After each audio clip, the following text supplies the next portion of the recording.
Dear students, आज अपन prone के अंदर सेंस ऑर्गन पढ़ेंगे। प्रोन है वो फाइलम आर्थ्रोपोडा का जंतु है और आर्थ्रोपोडा फाइलम के अंदर वेल डेवलप्ड सेंस ऑर्गन पाए जाते हैं। यहाँ पर जो सेंस ऑर्गन है वो टेक्टाइल ऑर्गन्स भी पाए जाते हैं, ऑल्फैक्टरी ऑर्गन्स होते हैं, स्टेटोसिस्ट, प्रोन के अंदर स्टेटोसिस्ट पाया जाता है और इसके अलावा कंपाउंड आई मिलती है। आर्थ्रोपोडा फाइलम है आर्थ्रोपोडा फाइलम में ही कंपाउंड आई पाई जाती है। एक एक को लेते हैं अपन। सबसे पहले लेते हैं कंपाउंड आई को। कंपाउंड आई संयुक्त नेत्र बोलते हैं हिंदी में उसको। और ये कंपाउंड आई बहुत सारी छोटी छोटी यूनिट्स की बनी होती है और प्रत्येक यूनिट से वो देखने का काम करती है, इमेज बनाती है और वो सारी की सारी इमेज आकर के और वो नर्व फाइबर्स के द्वारा ब्रेन में जाती है और कोई भी चित्र होता है उसका एनालिसिस होता है। यहाँ पर जो कंपाउंड आई है उसकी पोजीशन क्या है? रोस्ट्रम जो है, रोस्ट्रम का जो आधार होता है, बेस जहाँ से रोस्ट्रम निकलता है, वहाँ पर स्केलेटन में उसका जो एक्सोस्केलेटन है उसमें एक खांच होती है जिसको बोलते हैं ऑर्बिटल नोच। पहले वीडियो में अपन ने जिक्र भी किया इसका। उस ऑर्बिटल नोच से एक वृंत बाहर निकलता है और उस वृंत के ऊपर है वो एक ब्लैक कलर की आई लगी होती है। दो आई पाई जाती है, तो दोनों साइड के अंदर दो आई होती है। वो आई जो लगी रहती है वो एक स्टाक के ऊपर लगी रहती है, एक वृंत होता है, उस वृंत के ऊपर वो आई लगी रहती है और उस वृंत के अंदर दो सेगमेंट होते हैं। दो सेगमेंट, एक सेगमेंट ये है और दूसरा सेगमेंट ये है। इसको देखने से ऐसा लग रहा है कि यहाँ पे 4 सेगमेंट है, जबकि ये 4 सेगमेंट नहीं है, ये केवल 2 सेगमेंट है। सेगमेंट तो ये है और एक ये सेगमेंट है। यहाँ पे टू सेगमेंटेड स्टाक होता है।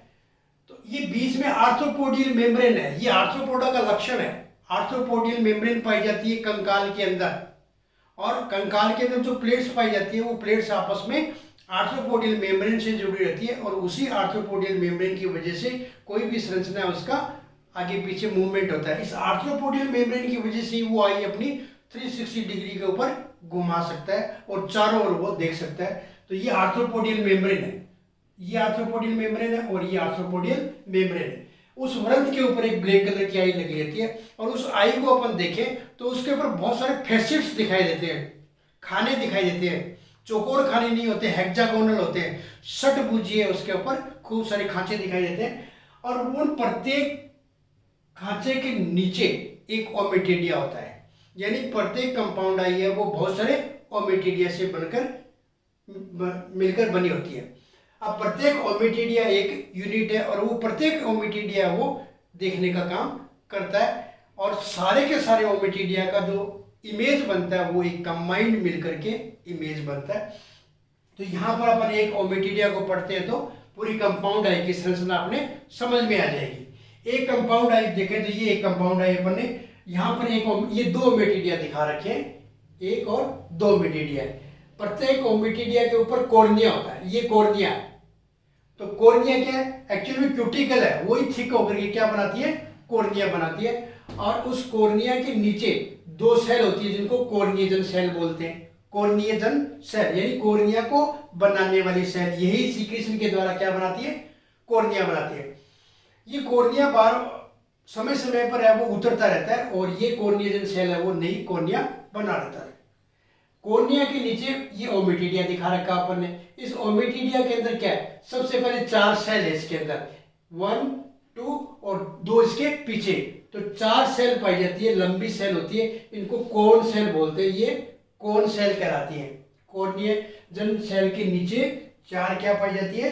कॉर्निएजन सेल। और वो कॉर्निएजन सेल है वो एक रेहेब्डोम के ऊपर टिकी होती है। अब रेहेब्डोम क्या है? रेहेब्डोम एक छड़नुमा संरचना होती है जिसके ऊपर आकर के ये कोन सेल टिकी रहती है। प्रत्येक कोन सेल के बीच में क्या पाया जाता है? क्रिस्टलाइन कोन, लिक्विड बनाता है जिसको अपन ने क्रिस्टलाइन कोन कहते हैं। ये इतना पोर्शन है वो क्या कहलाता है? डाईऑप्ट्रिकल रीजन कहलाता है, क्योंकि यही पोर्शन है वो पोर्शन है जो लाइट को फोकस करने का काम करता है और उस लाइट को बाद में एक्सेप्ट ये वाला पोर्शन करता है। तो इस पोर्शन का नाम क्या दे रखा है अपन ने? Receptor region. तो इसके अंदर इसको अपन ने 2 रीजन में डिवाइड कर रखा है। प्रत्येक रेहेब्डोम कोन सेल के नीचे क्या है, रैप्डोम, और रैप्डोम को घेरे हुए 7 कोशिका पाई जाती है इसके अंदर, 7 सेल्स होती है, 1 2 3 4 5 6 7, 7 कोशिका इस रैप्डोम को चारों तरफ से घेरी रहती है, उसको अपन रेटिनल सेल बोलते हैं, रेटिनल कोशिका। ये रैप्डोम, सारे ओमेटिडिया का रैप्डोम एक बेसमेंट मेम्ब्रेन से जुड़ा रहता है, ये इसकी बेसमेंट मेम्ब्रेन है, और बेसमेंट मेम्ब्रेन से क्या निकलते हैं, नर्व फाइबर्स, ये नर्व फाइबर्स दिखा रखे हैं, ये नर्व फाइबर्स आकर के ऑप्टिक गैंग्लियन से जुड़ते हैं, और फिर दोबारा इसमें से नर्व फाइबर निकलते हैं, और वो नर्व फाइबर फिर एक ऑप्टिकल गैंग्लियन से जुड़ते हैं, और फिर उस ऑप्टिकल गैंग्लियन से खूब सारे नर्व फाइबर मिलकर के एक मोटी नर्व का निर्माण करते हैं, जिसको अपन ऑप्टिक नर्व बोलते हैं, और वो ऑप्टिक नर्व ब्रेन में जाती है और एक चित्र का एनालिसिस होता है। तो प्रत्येक ओमेटिडिया की ये आपने संरचना बताई। अब ये ओमेटिडिया, प्रत्येक ओमेटिडिया एक दूसरे से सेपरेट रहते हैं, और उनको सेपरेट करने का काम कौन करता है, पिगमेंट सेल, पिगमेंट सेल। तो ये पिगमेंट सेल है वो 2 प्रकार की है, देखिए, एक आइरिस पिगमेंट, आइरिस पिगमेंट कौन सा है, जो डाइऑप्ट्रिकल रीजन में पाया जाता है वो आइरिस पिगमेंट है, ये आइरिस पिगमेंट है, ये आइरिस पिगमेंट है, और ये आइरिस पिगमेंट, इस आइरिस पिगमेंट की वजह से ही ओमेटिडिया है वो पृथक रहते हैं। जो रिसेप्टर रीजन है उसमें भी पिगमेंट पाया जाता है, उस पिगमेंट का नाम क्या है, रेटिनल पिगमेंट, और वो रेटिनल पिगमेंट है वो रैप्डोम के दोनों तरफ पाया जाता है। तो इस प्रकार से इसके अंदर ओमेटिडिया पाए जाते हैं, खूब सारे ओमेटिडिया होते हैं। अब इसमें इमेज कैसे बनती है अपन उसका अध्ययन करते हैं। यहाँ पे प्रोन के अंदर जो इमेज बनती है उसको मोजेक इमेज बोलते हैं, mosaic, mosaic image. Mosaic image का मतलब होता है पच्ची का, मोजेक का मतलब होता है पच्चीकारी।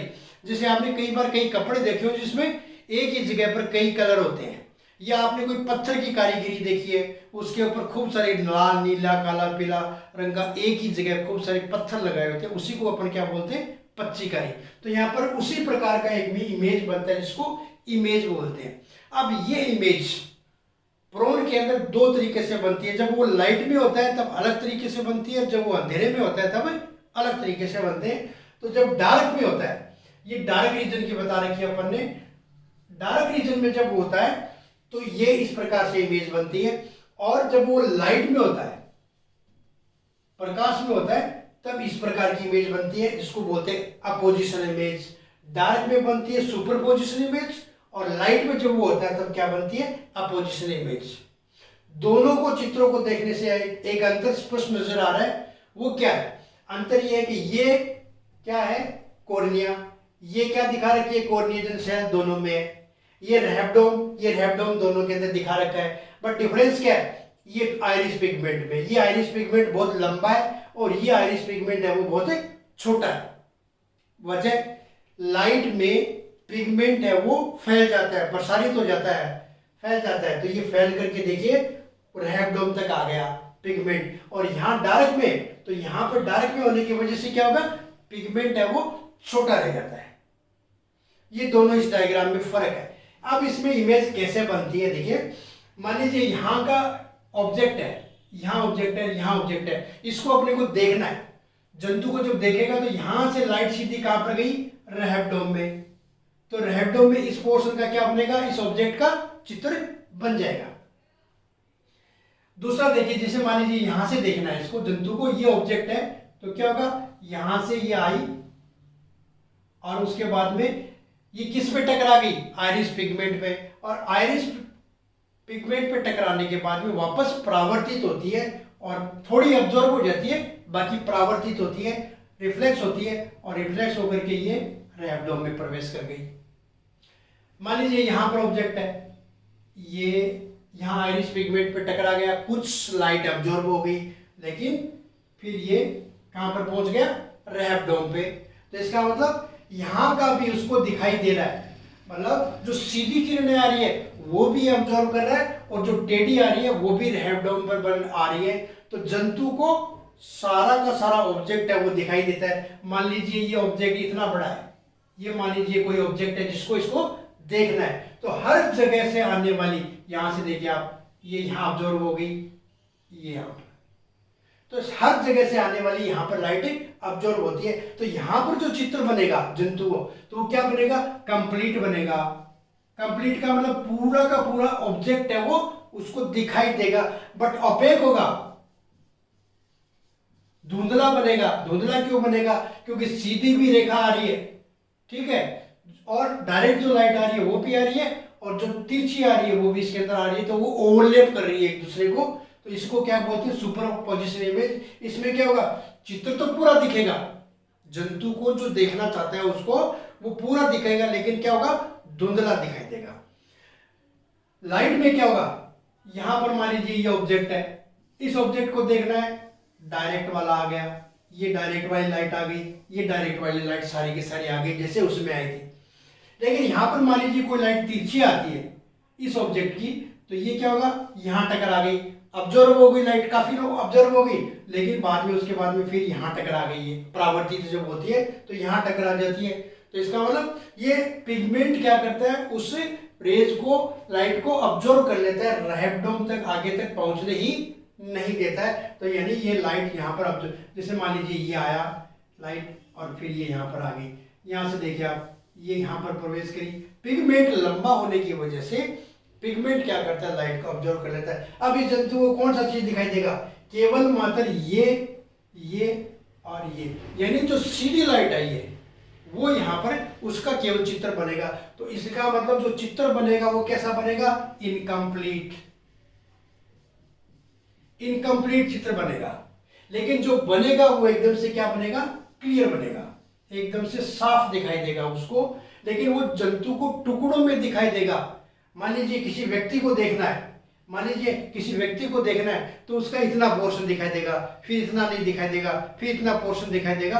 तो जंतु को जो चित्र बनेगा वो क्या बनेगा, इनकम्प्लीट। लेकिन जितना बनेगा वो बिल्कुल क्लियर बनेगा। यहाँ पर क्या कंप्लीट बनेगा लेकिन धुंधला बनेगा। तो ये सुपरपोजिशन इमेज डार्क यानी अंधेरे यानी रात के समय में बनती है, और ये अपोजिशन इमेज है जो कि लाइट में यानी दिन के समय में बनती है।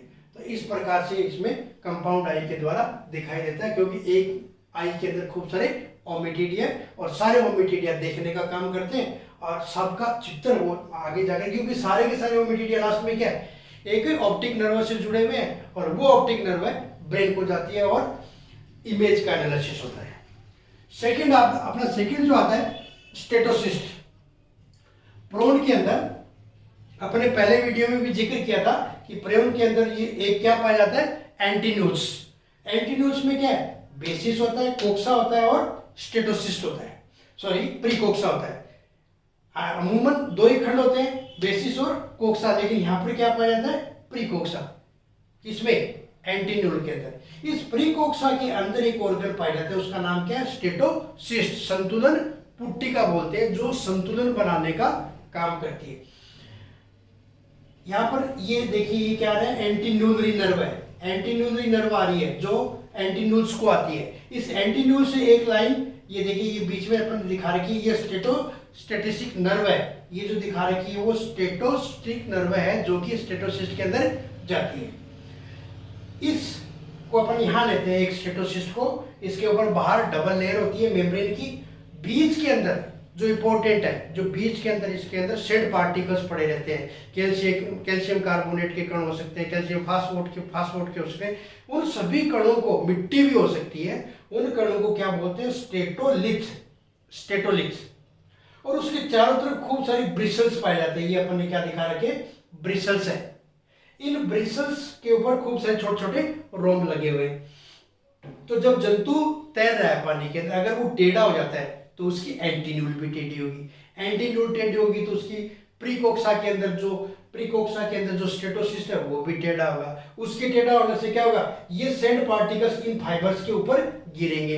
इनके ऊपर गिरेंगे तो इन फाइबर्स को क्या मिल गया, एक आवेग मिल गया, स्टिमुलस मिल गया, जिससे क्या होगा, इनके अंदर एक आवेग उत्पन्न हो जाएगा, नर्व इंपल्स उत्पन्न हो जाएगी। और सभी की नर्व इंपल्स से ये आगे जाकर के सबकी सारी की सारी ये मिलकर के क्या बनाएगी, स्टेटोसिटिक नर्व है। और वो नर्व क्या जाएगी ब्रेन को, और जंतु को आभास होगा कि मैं टेढ़ा हो गया हूं, तो वो अपने आप उसको सीधा कर लेता है। तो ये बैलेंस बनाने का काम करती है कौन, स्टेटोसिस्ट।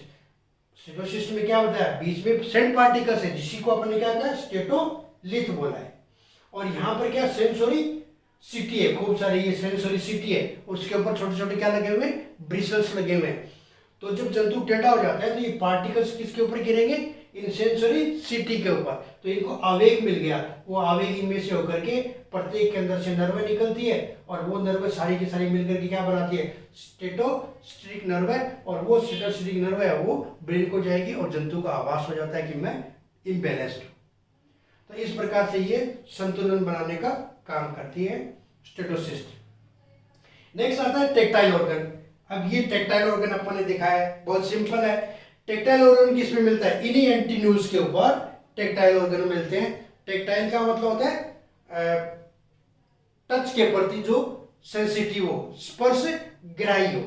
अब ये स्पर्श ग्राही में क्या होता है कि ये रोमनुमा संरचना बाहर निकली रहती है, इसके दो भाग होते हैं, नीचे वाला फुला हुआ पोर्शन है उसको शाफ्ट बोलते हैं, और शाफ्ट के ऊपर एक बड़ा सा वृंत लगा रहता है, उसमें छोटे छोटे बारब निकले रहते हैं। तो ये टोटल की संरचना एक बारब कहलाती है। और ये शाफ्ट है, कहाँ से निकलता है, एंटीन्यूल के ऊपर जो क्यूटिकल है, ये यहाँ पर अपन ने क्यूटिकल दिखाई है, और यहाँ इस क्यूटिकल से ये बाहर निकलता है। ये यहाँ पर फ्लेक्सिबल मेम्ब्रेन से जुड़ा रहता है, फ्लेक्सिबल मेम्ब्रेन होती है जिससे इसका मूवमेंट होता है। तो ये स्पर्श के प्रति है वो सेंसिटिव होता है, तो ये स्पर्श ग्राही पाए जाते हैं। इसी तरीके से ऑल्फैक्टरी ऑर्गन है। तो ऑल्फैक्टरी ऑर्गन क्या करेंगे, रसायन ग्राही है, सूंघने का काम करेंगे। सेम संरचना इसमें, यहाँ पर भी वही शाफ्ट है, लेकिन यहाँ पर खूब सारे बार्ब लगे हैं, वो नहीं है। यहाँ पर एक नाइफ के समान एक संरचना निकली है जिसको ब्लेड बोलते हैं। तो एक ब्लेड होता है, शाफ्ट होता है, यही वही है, सेम क्यूटिकल से निकला होता है, फ्लेक्सिबल मेम्ब्रेन से जुड़ा रहता है ताकि उसके अंदर मूवमेंट हो सके। तो ये रसायन ग्राही का काम करता है, तो इसको बोलते हैं ऑल्फैक्टरी ऑर्गन। इस प्रकार से अपन ने यहाँ पे कौन कौन सा पढ़ा है, एक तो स्टेटोसिस्ट, एक टेक्टाइल ऑर्गन, एक ऑल्फैक्टरी ऑर्गन, और एक है पूरी कंपाउंड आई की संरचना अपन ने पढ़ी है। तो इस प्रकार से इसके अंदर पूर्ण विकसित या काफी विकसित है वो सेंस ऑर्गन पाए जाते हैं। ये यहाँ पर सेंस ऑर्गन इसके कंप्लीट होते हैं। Thank you.